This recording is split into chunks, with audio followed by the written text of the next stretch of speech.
All right, so we're live. Yeah, So, good evening, everyone, and welcome to another episode of my journey to wealth. My name is Etionsa Omorige, and I will be moderating this conversation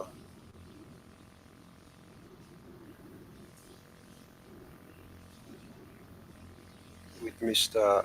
Benjamin Orazulume. Welcome, sir, and good evening. thank you. Thank you, Etiosa. Good evening, and good evening, everyone.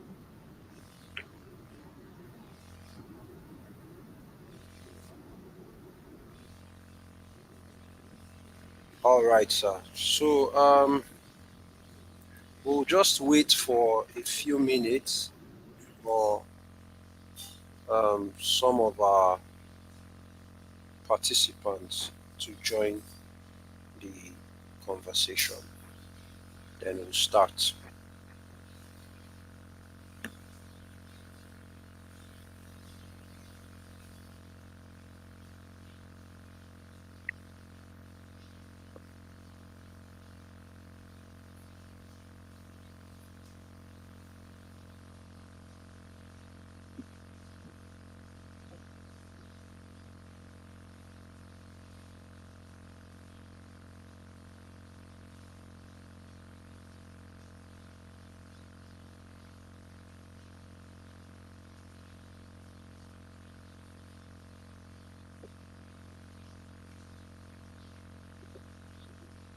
Okay.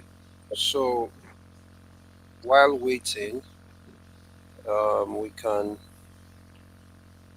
we can begin to have the um, conversation because I'm trying to make sure this stays under an hour.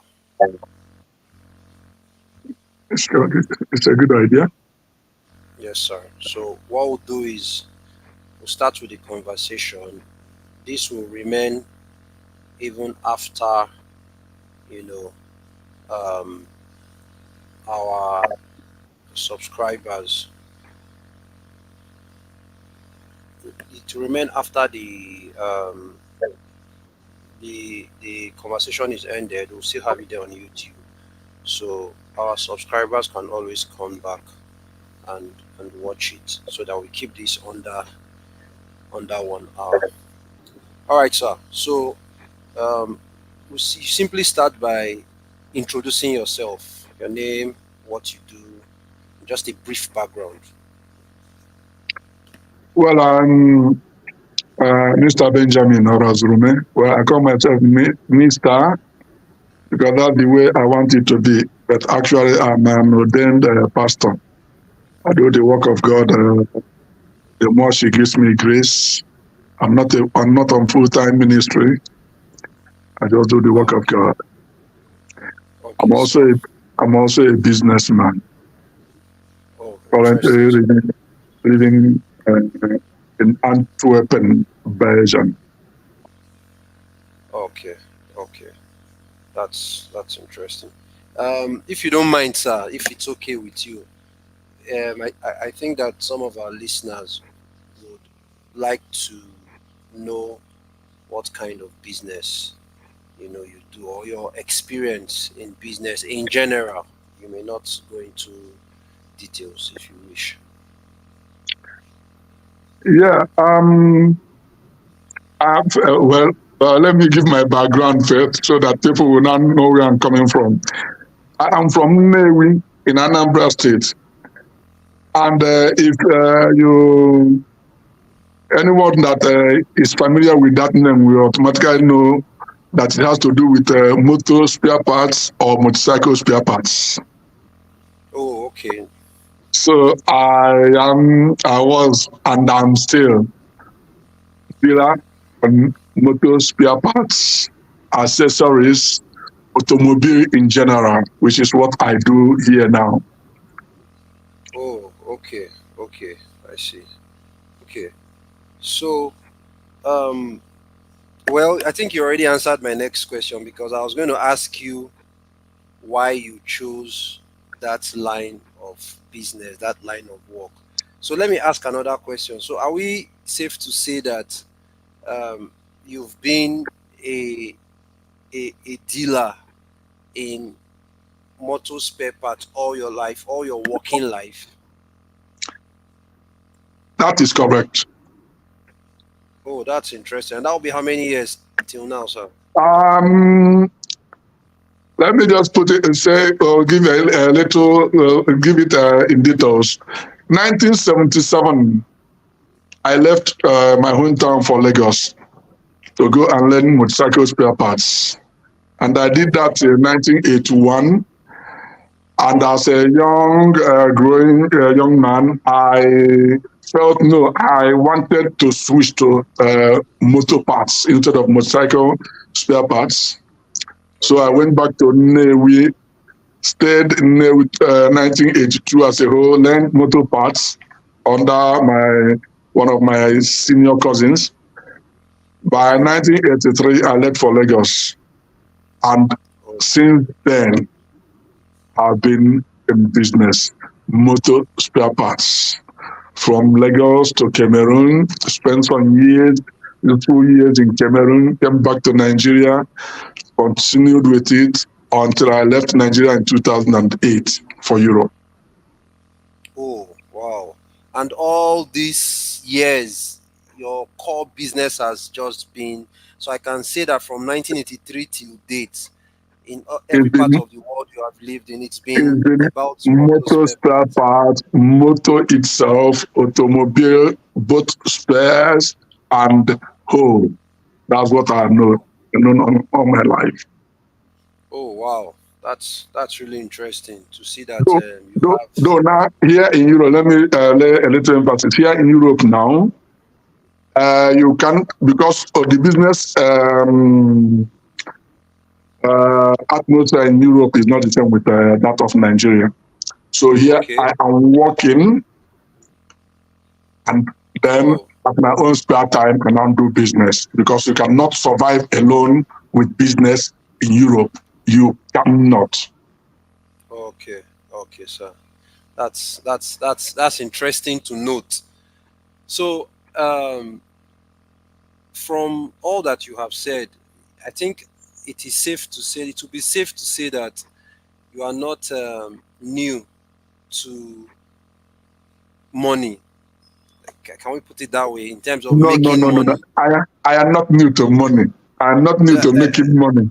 I've made uh, tons. I've made tons of money in my lifetime, and okay. the money come and the money goes. Sometimes you don't know where it goes to, but I've made a lot of money in life. Oh, interesting. That's good to know because it will be important for those listening to you and those who would come back and watch this to get some kind of background as to how, I mean, you even arrived on this this show, having this conversation with me as regards wealth. So the next question I'd like to ask is, when did you start thinking about wealth itself? Because now we've established that you are not new to making money and you've made a lot of money over the years. But when did you start really thinking about wealth and why?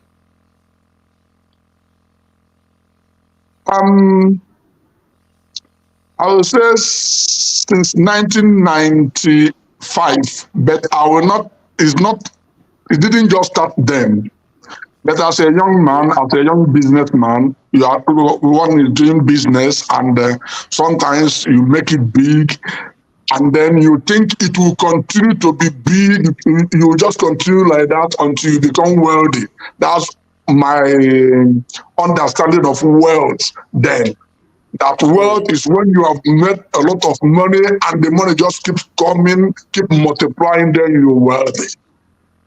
But the years have taught me that it doesn't happen that way.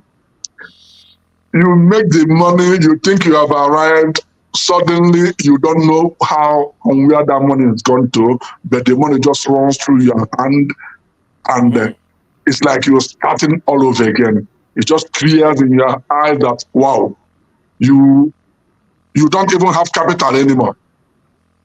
Hmm. So for somebody like me who is determined, one thing about me is the determination that no, I will not be laughed at.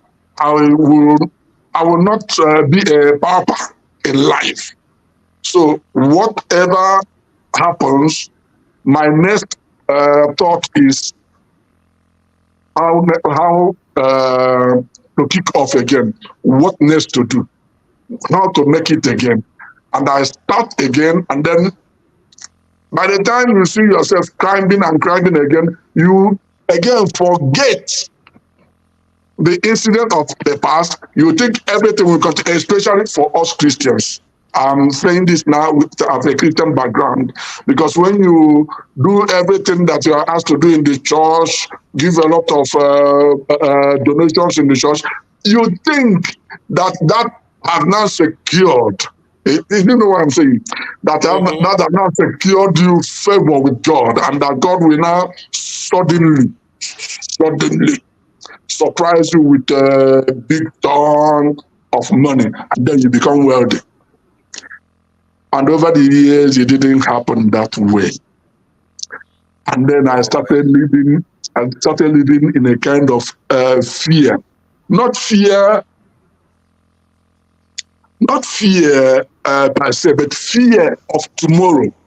Fear of when I get old, when I mm. cannot pursue this money with this strength that I have now. What Yes, sir. becomes of me? Okay. Like I mentioned, 1995, I have a story that I will tell concerning 1995, but Okay. at the later stage of this conversation. But I'm Okay, sir. telling you that that is what has made my resolve to start seeking and looking for how do one make his money to endure. And how Okay. much will you have so that you can say you'll be comfortable for life? I discovered that no amount of money can make one comfortable for life because I have seen money come and go. And I've seen how fast money goes out of one's hand. So I know already that there is no Mm. possibility. No tons of money can keep one safe through a lifetime. So there had to be a secret. There had to be something. And that is when the issue of where to put money, where to invest money so that in the years to come, it will. I didn't come in terms of this what we have today, this generational weight loss. Not that, but I was Mm-hmm. thinking of in terms of when I go out with the moment of my retirement, my investment will now become huge, some Okay. amount of money, so that I Mm-hmm. can now live comfortably with it till the end of days. Okay. Okay. Okay. That's really interesting to know, sir. That's interesting to know. So the next question I would also like to ask is, if you have made financial mistakes and what those financial mistakes are. I know that from the story you have told so far, the background you have given so far, I can already tell that I wouldn't really call it a mistake. I can call it an oversight, you know, in terms of how you were thinking you could secure yourself financially. But now, this particular question is specific to, it's more direct, because it's also good for those listening to know that, look, not nobody has it perfect. So are there financial mistakes you have made, and if yes, what are they? Well, as a businessman, every businessman has made financial mistakes in one way or the other. True, sir. You met True. Very true. and importing the wrong things, thinking that oh, this one is cheaper. When it comes, it will you if it goes, oh, you make it. overnight. Those are Mm, mistakes. Yeah. But I've been very cautious in life not to gamble. I'm not a gambler. oh, So okay. I have been very cautious about, when we are growing up in our days as youths, this issue of 419 or whatever you call it started during our day. Oh, I interesting. can say it started 1994, 1993, 94. So it's not, it started as when we in our heat days, in our days as youths, in the days Mm, that we were just making it. So because of that, I became kind of cautious. It's not everything that you tell me about money that I will believe or jump into. But there's a okay. lot of mistakes I've made. For example, I'll tell you one. This particular one, it will make some people laugh, but it is the truth. And a lot of people still make such mistakes today. As Okay, a sir. Christian, and like I told you, one who has given so much to the gospel in many ways, in many churches, Mm-hmm. I'm still believing God that I want to make it big, to eat it. That somehow God, in my idea of wealth was that God will suddenly, and Mm, miraculously do something, and I'll come into tremendous amount of money, hmm. so that the struggling will cease, so that I can now, relax and take life easy for the rest of my days. Mm-hmm. And when that was not coming, and the days were going, and one was becoming older and older, it wasn't coming. Mm. Here in Europe, I started playing Euro Million, Lotto. What do you Wow, have there? interesting. So, in other words, because that is the one that if I hit it once, it will run into several millions of euros. That if I come back to Nigeria, you know, I will just go home and then relax. Wow. And this time I want to play this Euro Million. I will pray. I will pray and believe God. It will happen. God doesn't answer prayer that way. Anyway, Wow. that's my experience, and I'm sure so many people in life who are still thinking that way. In order that Mm. they be not so disappointed, let them hear it from me now. It doesn't work that way. Oh, okay. So those Interesting. are those are part of the mistakes I made, thinking that, those are the headways. No, it didn't work out, and Okay. that continues. Okay. That's interesting. Okay, so now when it comes to the current kind of investment you are doing with money culture as a company, what informed your decision? Because from what you have said now, you've been exposed to a lot of things. So what informed your decision to really go with this the way you have, and what has your experience been like? Okay. First, let me say this. In 2007, in Enugu, I was still in Nigeria. I got together with a group of friends in the church. These are Mm, men of timber and caliber. And then I was also almost at the peak of, you know, as a man in business. I had a lot of money and a lot of influence in the church. So we got mhm, together, we called ourselves the United Family. mhm. The name of the this is United Family Ventures. We are Okay. 30 in number. I'm talking about men. Mm, There was a professor in the university, about three lecturers in the University of Nigeria, Nsukka. There was a bank owner. yeah, Eddie has the microfinance bank up to now. Mm, mm, There were about two bank managers. Ifeanyi and somebody were bank managers. Ifeanyi was a bank manager with Fidelity Bank in Enugu then. And so other businessmen, men who are in business, who are men in those days. mm, We came together, we said we want to do something that will make us wealthy. You know, we use the Yorubas as a point of reference. okay. That the Yorubas can come together, start an investment kind of company, Mm-hmm. and it will outlive them. They will Yes. do it until they are gone, and their children will continue to enjoy the fruit of that wealth. So that was what Mm-hmm. we wanted to do, and we agreed. We bound ourselves in prayers and called ourselves the United Family Ventures. Mm, 30 families. mm-hmm. Each person will give 10,000 every month. And Mm-hmm. the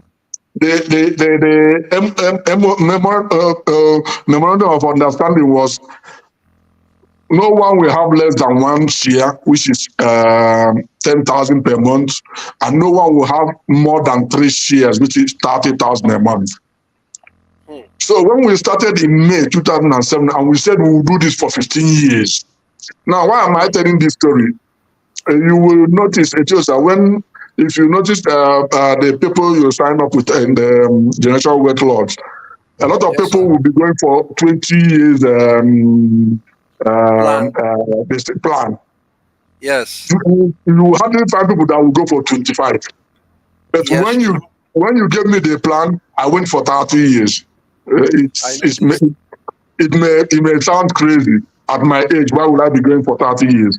It is Mm, because in 2007, I was seeing 15 years as when we 15 years come back. It's mm, like this will be forever. mm. So by 2020, when I was coming into the Generation Wealth Lodge, Lots. I had only 2 years for 2000 and for 15 years of the Oh, United wow. Family Venture. If it has continued, because on the way it fell apart. Oh, If it interesting. had continued, by 2022, we would have been millionaires. But Hmm. what happened? But what happened? This is another interesting one that people, those listening, to take note of. Mm-hmm.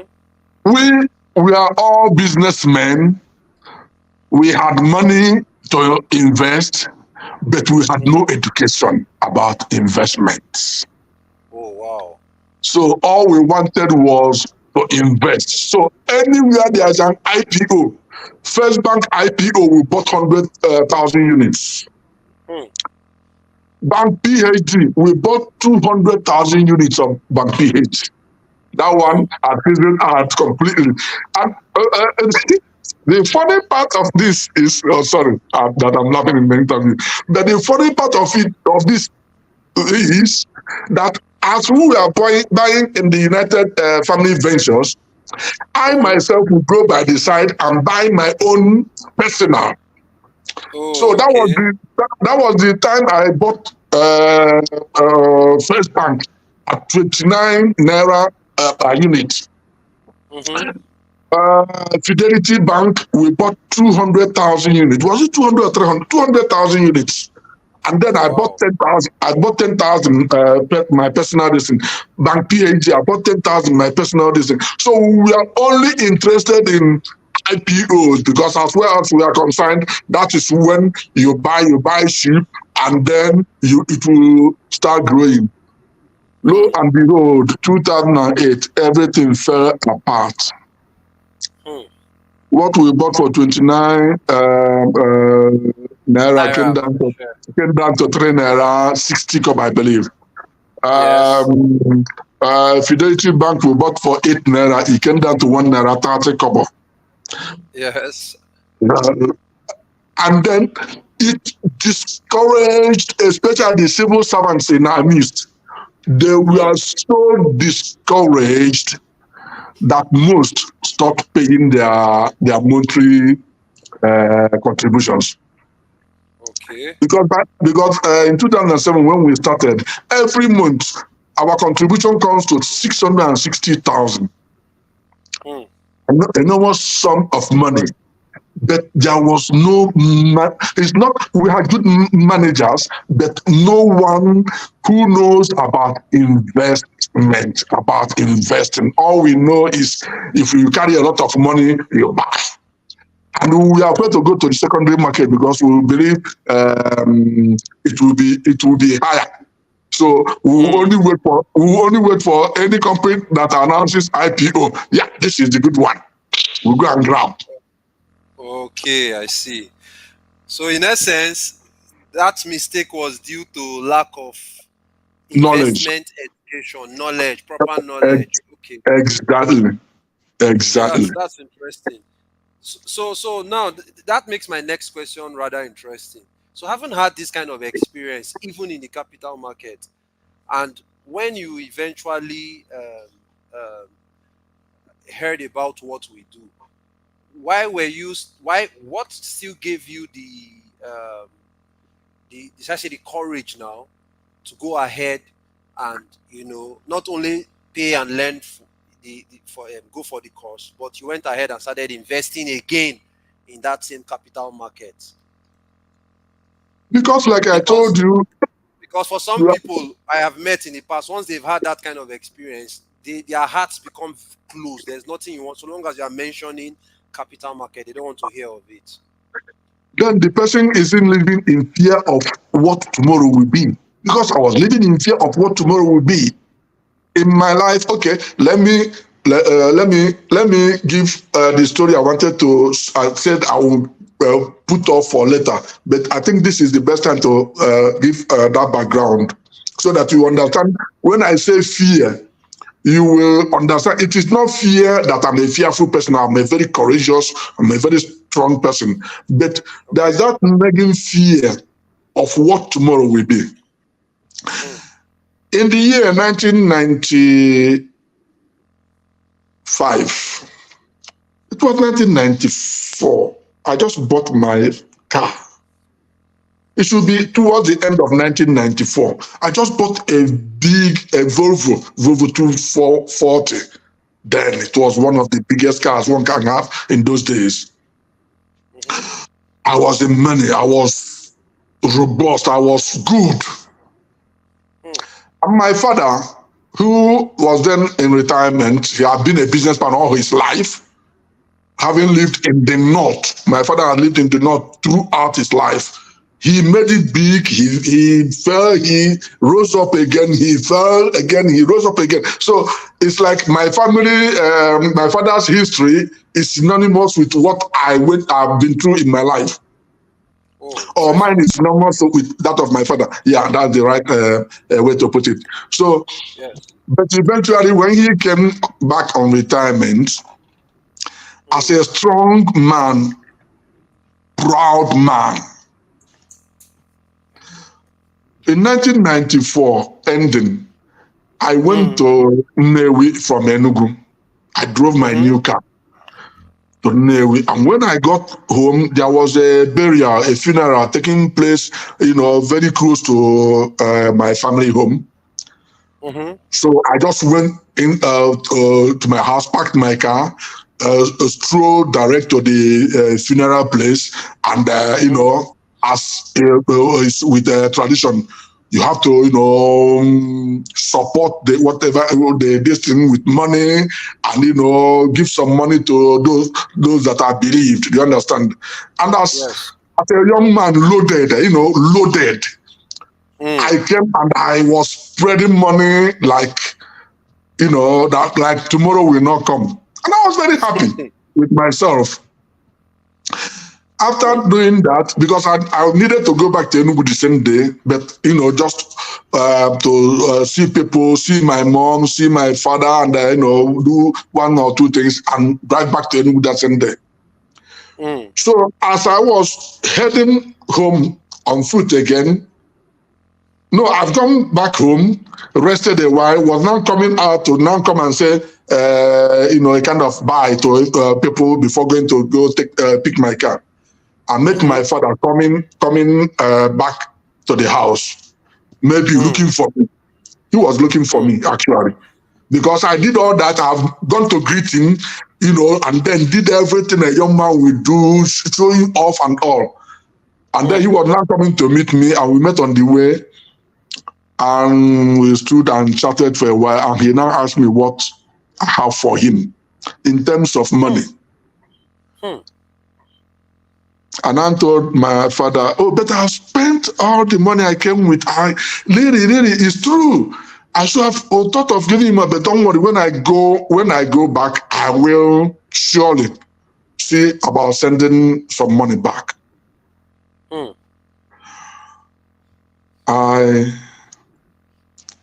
Right there on the road, on that pathway, my father looked at me and said, he doesn't call me Benjamin, he calls me Chukwuche, my Igbo name. He said, Chukwuche, if anybody will tell him that I will be alive and he will be going through lack, that he will not believe it. And right there before me, my father became emotional. God, I couldn't believe it. It is unheard of. My father was a lion, a very proud man. I hugged him, I pleaded with him, I said to forgive me, that I will never, ever behave like that again, that I'll always put him first. The background here is I come from a polygamous home. Do you understand? We are many. We are 8 boys, and 8 boys. Yeah, 8 boys and 9 years, 17 in number. And for me, I was thinking everybody's giving their own as much as they can to. But apparently, every one of us was thinking the same thought that I was thinking, and the old man was dying in want. And this man was rich in his days. So since that time, that fear or that issue, that incident never left my life. It has never left me. So I've been living in that fear that I will never come to that stage in life where I will depend on my children to give me. If they don't give me, I will not have. So that is the background of this fear that I've just been talking about. That fear of tomorrow. I am getting old. You are approaching 60. What are you doing? How is it going to be? So it has followed me all along. So I didn't just come to generational wealth lodge. I've been searching. Where I had you for the first time was in a money managers group with Amaka Donadibe. If you remember. True. You came, you were invited and you spoke to us. It was issue of money. It was issue of investing. It was issue of knowing, seeking on how to invest, what to invest on, and how best to invest, how to diversify your investment, and what to invest on is the major issue. What do you invest on? How do you know what to invest on? And you were invited to come speak to us. Yes. And when you were speaking, I remember making a comment. I said, oh my God, where have you been all my life? This is what I've been looking for. Because you gave an example of investment of 100,000 naira. Yes. From year 2 from year 2000, from year 2000, yeah, to year Mm. 2020. That was Yes. the example you gave. And I Yes. remembered very well. And I think I wrote, or I said, I wrote it, that I have given more, that's more hundred thousands than I can remember out Mm. in many ways, in many donations, in many those who can give this to support this work come out many times. I cannot remember how many from 1996, 97 to 2000. So supposing I have taken only one time 100,000 in 2000 and invested properly as you are teaching. Yes. So by 2020, that 100,000 will have become 6.6 million Yes. plus plus 680 something thousand that have been paid out in benefits as dividends. True, sir. So I was now asking myself, why have I been wasting my time? Mm. That was what informed my saying, I will enlist with this guy. I hope I was coming to you with every belief in God. I hope this guy is for real. Mm.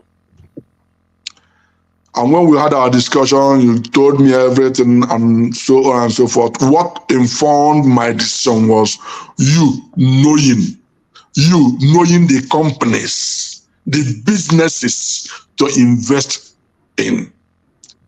Mm. Why? Because I read a lot of books. Who was that? The last guy interviewed talked about reading The Richest Man in Babylon. We read The Richest Man in Babylon. Because our money managers group, Yes. we read books and Yes. we read finance books and we Yes. discuss it and encourage each other on finances, how to invest and handle our finances. We went and in those days, you remember there was one time I believe I was discussing with you. I told you how I understand that the diversification is. I'll be investing in the via the capital market. I'll also be investing in agri ventures. I'll also be Yes. buying land. I wanted to do all this because for me, I want to to test all the waters to know which one is best. Yes. True. But so far, money culture has come out on top. In fact, the issue of agri whatever, I put a stop to it out. Thank God I didn't Mm. lose money. But what I lost in agri venture was purchasing power.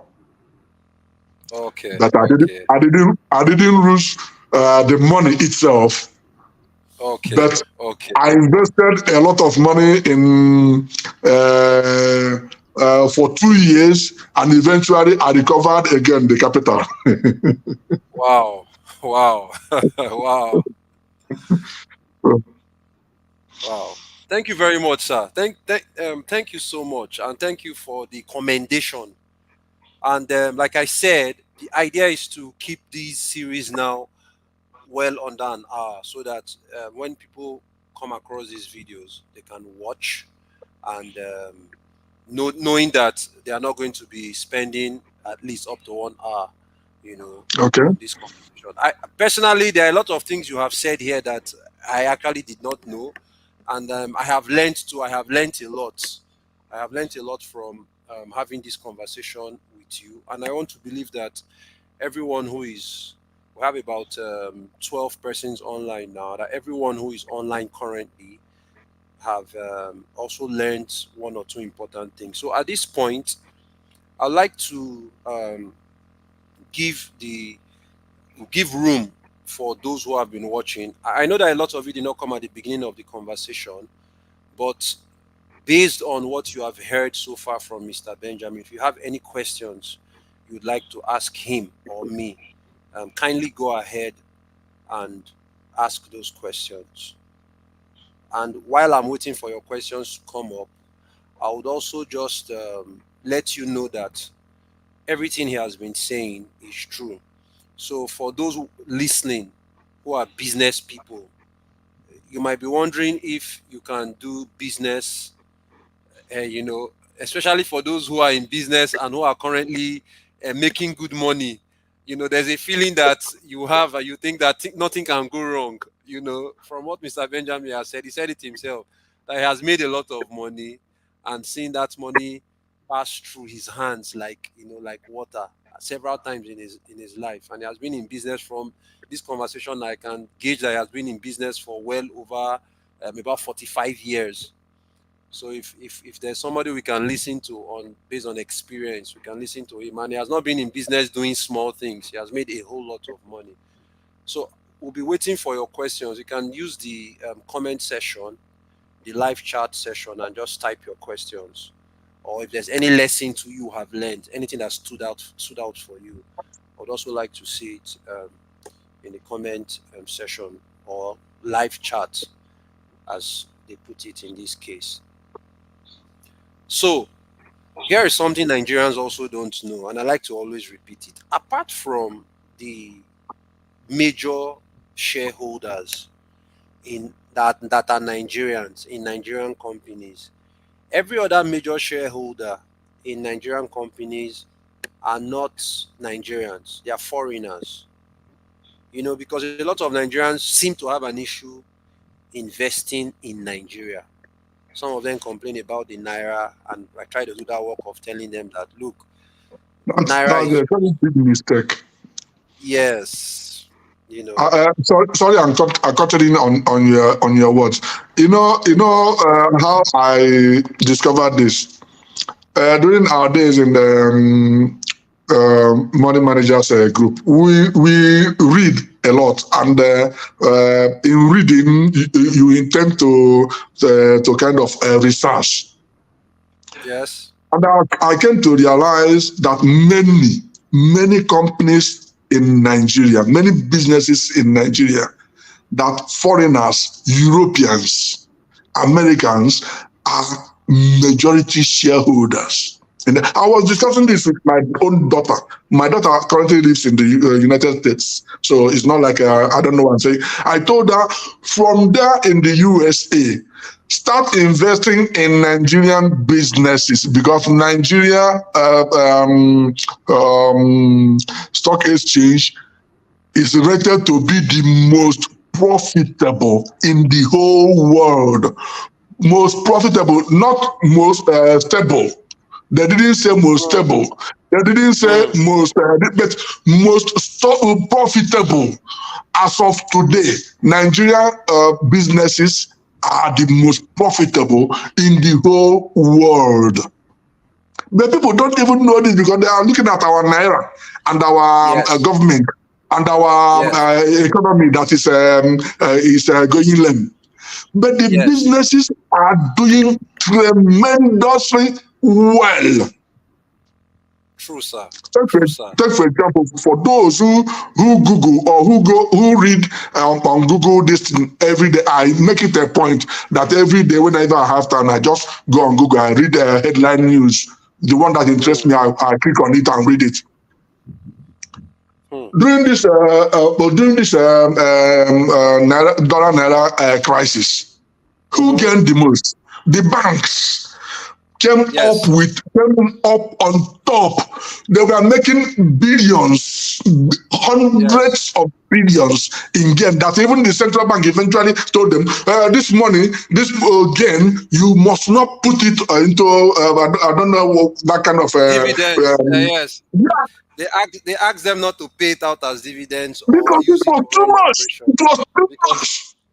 the profit was so much. True, sir. And, So somebody's and then a asking lot a of question. people. Yeah. Okay, Mr. Pepple is saying good evening to the guests and everyone. My question is, in regards to IPO, I want to ask: is IPO bad, good? When is IPO good? Okay, Mr. Pepple, we have a section of our course. We actually have a course titled "Wealth and Investing Exposition," and a good part of that course is dedicated to understanding how the capital market works. But I would attempt to answer your question, within the short time that we have. IPOs are neither good or bad, right? There's just one of the ways companies raise money to expand their operations. So, which is initial public offer, is simply the first time a company is coming to the public to raise money, as against getting that money privately or via loans, or via other financial instruments.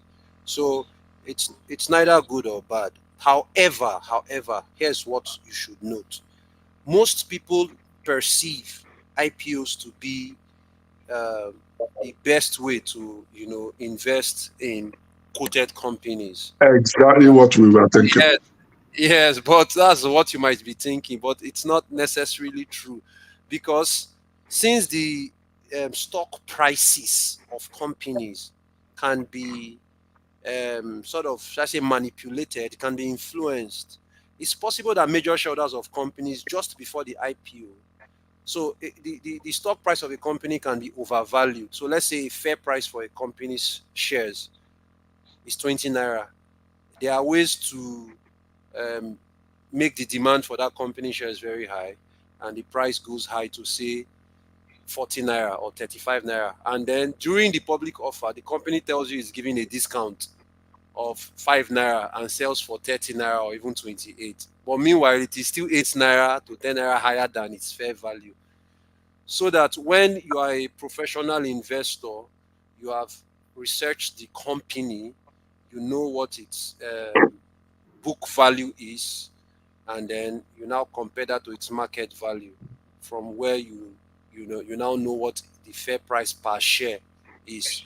You can decide whether or not an IPO is a good opportunity to buy into a particular company. But personally, knowing this, I usually don't do IPOs anymore. I stopped that over 10 years ago. I only buy via the secondary market. So I hope that I have answered your question. And then I think I'd like to use opportunity to address something, or perhaps I should leave it. Sir, there was a comedian that came up and talked about how his dad invested 1 million naira for him many years ago, and today that 1 million naira is worth 11,000 naira. A lot of people have commented on that, but I think I made a comment somewhere on Facebook, where I was telling the guy who drew my attention to the post that, well, what happened there is that, like most people, the guy's dad invested in stocks, not in businesses, because he doesn't know the difference. He also probably did not do his research to know the nature of the business he was investing in, so that he will make good decisions. So, and that I think I ended that post by saying that if you invest in 20 bad businesses, you will make losses in 20 places. There's no doubt about that. So the capital market is not the problem. It is just a platform. People usually use the phrase. They say, I want to invest in the stock market. And I tell them that you cannot you cannot invest in the stock market, because it's a platform. And some people say, okay, I want to invest in shares. I say you cannot also invest in shares. It's an instrument, a tool for measuring ownership, for allocating and measuring ownership of a company. What you invest in are companies. These other Business. things that people, yeah, it's businesses you invest in. So once you know that, you will focus on understanding the business, studying the business, looking at the books, doing future projections and knowing that, and asking that, okay, if I become a part owner of this business, will the business be around in say 20 years, and what will their profitability be? So that will then be your focus. But that was just by the way. Thank you very much for your question, Mr. Pepple, and I hope that I have done justice. Does anyone have any other question? We have done 49 minutes, and like I And promised, one. I just need to say something about the issue of somebody investing 1 million naira, and after some years came up with 11,000. 11,000 naira. Yeah, Yes. uh, like the story I told. Yeah, we did. It also happened to us, but it Okay. was out of ignorance. When you invest without knowledge, you Also, we reap a lot of losses. When Yes. eventually, after in 2012, when we sold off Mm-hmm. the United Family Ventures, we sold off the Fidelity Bank we bought for 8 naira. Then we sold it for 1 naira 30 kobo. There was no two ways about it. Oh, Wow. First Bank that we bought for 29 naira. We sold it for, I believe, 3 naira 80 kobo, 3 naira, but it was 3 naira something. Mm. You don't even talk of bank PhD, no. Mm. Access Bank, I don't know how much we sold, but all this we sold in peanuts. The only Mm. thing that made us even not to shoot each other or try to kill each other was because in the course of buying the shares and we saw that the businesses were not doing good, everything was falling apart. In 2009, the Central Working Committee, the 6 men that were, as members of the Central Working Committee, decided to buy a parcel of land. And they bought about 30 plots of land in Nike. So Mm. by 2012, when it was sold, it was what compensated a bit. Mm. So that is, and I came out of that business with 540,000 naira loss. It's Wow. business. I'm a witness to all this. I lost Mm. 540,000 cash. Not Mm. not also mentioning the loss in purchasing power. Do you understand? Mm-hmm. From Yes. 2007 to 2012, and out of 2,700,000 and that that I invested, I came out with 2. So Wow. what happened? It's a loss. You took it and you continue to move on. But somebody who wants to make it will still keep searching until you meet the real thing. And I want to I want to thank God. I want to say thank God I eventually made the real thing. And it is happening. One Mm. thing I know about today, let me just take 1 minute to say there's kind of peace. Whenever I discuss with you, I do what I do today now with peace. The peace is Yes, I sir. have a number. I have my freedom number. That is what Yes. I'm pursuing. I'm pursuing Yes. my freedom number. And that I know that Yes. the moment I hit my freedom number, I can go back to Newi. Hmm. Hmm. That is I tell my friends this. I have a cousin who also had a kind of similar experience with all this buying of shares in Lagos. Now he Yes. doesn't want to do anything. He said, I said, bro, we all went through that. But listen, this one is real. Hmm. Yes, I will think about it. When you talk to them, I will think about it. So it takes somebody who will fall and say, I get up, I move again. And that's what Hmm. happened in my life. And believe me, I've never been happier. That's good to know, sir. Good to know, sir. So basically, guys, that's what money culture is about. Our goal is to help you get to financial freedom in the shortest possible time. And if it pleases you to know, we do not we do not handle investors' funds directly. So all these monies we are managing are not in our possession. We only have access to allocate the funds into various companies, but the funds are not in our care or in our possession. So there can be no issue of anybody running away with your money. Um, then another thing you may want to know is that we don't have any investor who has never received dividends over the last 15 years, every single year. We don't have any such investor. So we've had a very great track record. But the reason you will notice I'm not calling numbers, even Mr. Benjamin too is not calling numbers. We know that some people like to hear that, oh, a particular investor has 5 million or 10 million or 20 million. It's really not about that. Financial freedom is relative, to different people. For some people, they need to have a portfolio of just 100 to 150 million naira and they've attained their financial freedom goal because of their own earning power during the course of their working years. For some other people, What they need to be financially free is 1 billion, 2 billion. And in the portfolios under management, I have a large spectrum of this kind of people. Some people's target is 1.5 billion. That's when that's not, it's not just a number that they put there, it's because of the lifestyle they currently live and how much money they've been making. So they need to build their portfolio that big. We have other people who at 200 million, 150 million, they are good. And you see these figures I'm calling, you can't attain them in 5 or 10 years even. 10 You years. can't. So when you hear me call these figures, don't think I'm talking of people who want to attain it in 10 years. Usually we encourage people to think from 20 years and above. But the beautiful thing is, as Mr. Benjamin has mentioned, is here. I think he can comment to that. From the very first year, 1 year after you start seeing results. You start getting paid.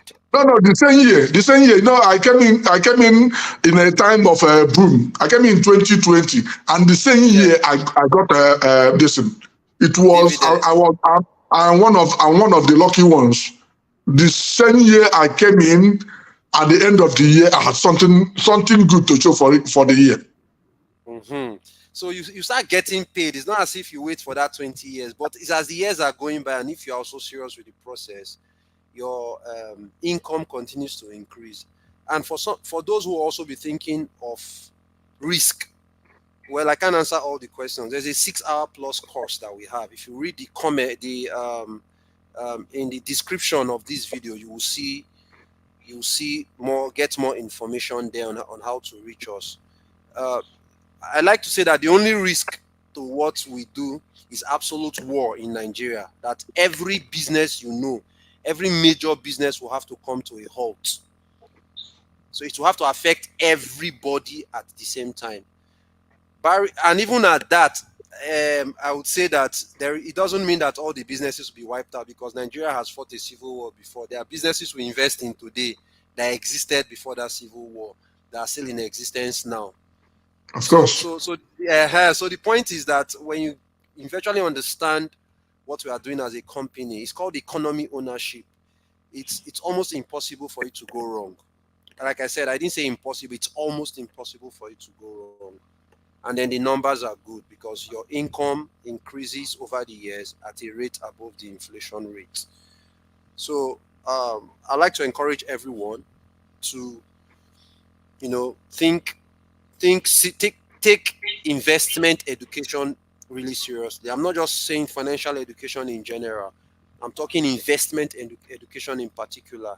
Take it very seriously, because that's the only way you can earnestly begin to accumulate wealth and begin to move towards financial freedom. And after financial freedom, what is next is to create a vehicle for transferring your wealth from your generation, from you to the next generation. As the good book says, that a good man leaves an inheritance for his children's Inheritance of children. children's children. Yeah. Yeah, so that's basically what we are about as a company. We try to get you to financial freedom as fast as possible, so that you can live the rest of your days, with peace of mind, financial peace of mind, and beyond that, have something you can easily transfer to your next generation. So that will be that. Thank you very much, Mr. Benjamin Orazulume, for giving your time and sharing your story. I believe that even beyond today, a lot of people will come back to this and get, the insight, the motivation, the lessons they need to learn. I too, I have actually learned some things. I thought I knew your story a bit, but today I've heard things that I've not heard before. Thank you so much, sir. Thank you for your You're time. welcome. You're welcome. All right. All right, sir. Okay. Thank you, everyone who joined. Please share the link. This will remain on our YouTube channel. Share the link and get your loved ones who you think will find this valuable. Thank you so much, and have a good night. Bye bye.